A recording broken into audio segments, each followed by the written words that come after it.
look, the cumulative electricity price hikes over the past 16 years. It's an unaffordability crisis, not an affordability crisis. It's an unaffordability crisis for poor, working and middle class families. Something like a 400% electricity price increase just over the last decade and a bit. There seems to be, though, a push from within the ANC to control electricity prices to keep them affordable for cash-strapped South Africans. Khosienzo Ramagopa, the Minister of Electricity and Energy, he now also has to make his party's wish a reality. The minister makes it seem rather simple, saying that they are doing the work ahead of amending the electricity pricing policy, and once hurdles have been cleared, NERSA will have to step into line. This is what he said in an interview with the Sunday Times at the weekend. Chris Yelland, energy analyst, joins me now. The minister has largely been able to keep the lights on, bar the little hiccup a couple of weeks ago. Was almost a year. I think we were 60 days short of celebrating a year without load shedding. But the lights have been kept on. Are keeping the lights on and prices affordable, are these concepts mutually exclusive, Chris? Well, look, shall we just say that reducing the price of electricity or controlling it or maintaining it at sufficiently low levels, not that they are low at the moment, is not just an accounting, fiddling around with the accounts. It's not just that kind of exercise at all.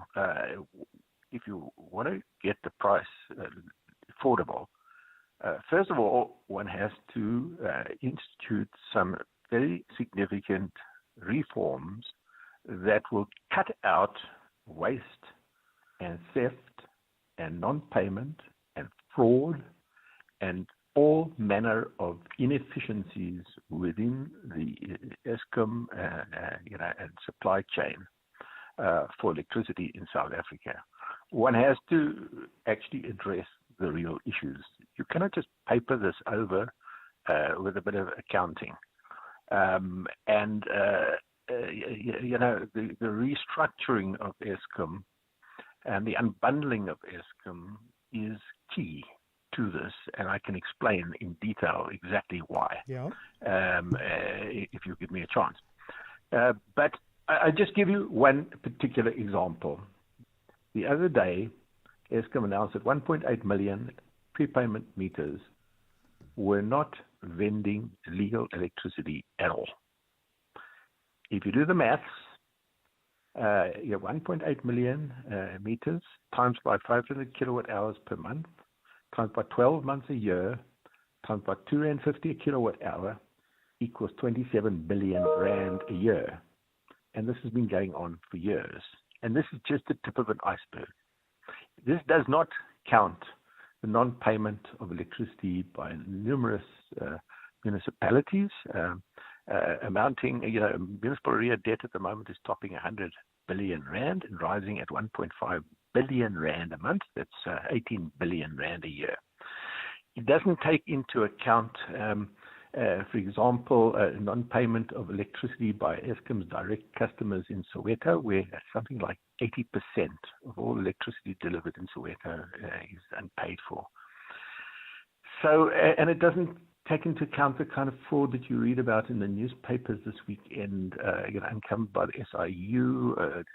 This is a fraud as a result of procurement fraud. Small scale, but adds up to a lot of money in the total.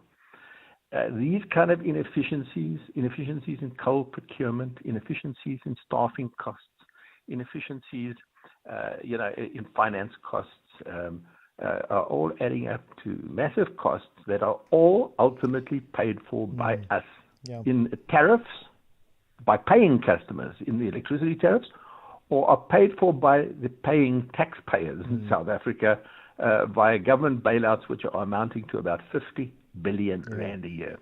That is what is causing the price of electricity to be high. And unless you deal with those problems, which have been going on for years, have been known about for years, have been kicked down the road for years, unless you can deal with those problems, no amount of plastering over the cracks is going to help.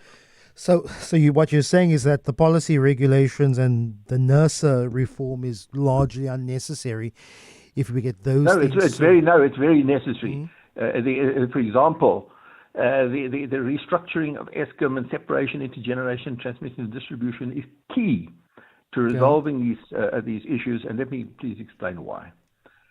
For example, this 27 billion rand a year from prepayment electricity fraud, what is called ghost vending fraud or counterfeit electricity tokens, has been going on for years, but is being hidden in the amorphous mass of the greater Eskom accounting.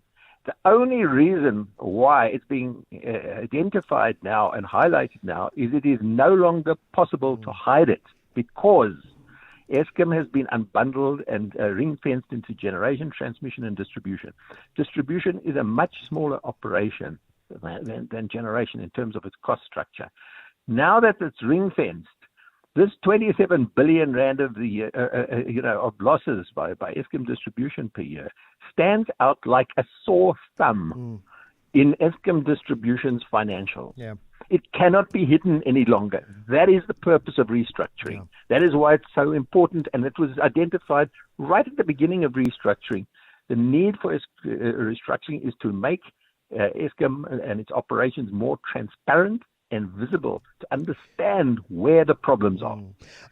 Chris, it used to be a chestnut of the former Eskom CEO, Brian Damas, and the former Minister of Public Enterprises, Alec Irwin. I may have also heard something similar by Josiense Ramagopa quite recently, saying that's still quite relative to other equitable countries, that South Africa still has relatively affordable electricity. What's your thoughts if we were to compare between another equitable country of the scale and size of South Africa? Where do we fall in terms of South African consumers, of whether we should be griping about the price of electricity?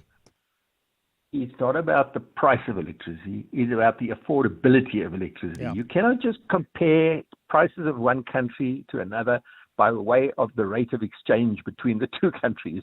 It's completely artificial and doesn't apply. The old,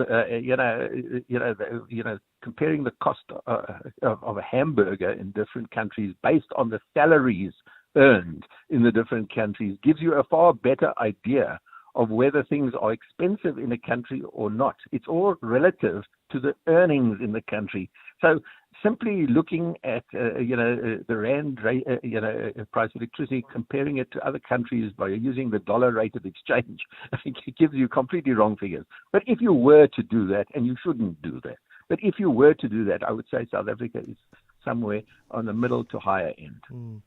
Chris Yelland, really appreciate your time, energy analyst and managing director of EE Business Intelligence.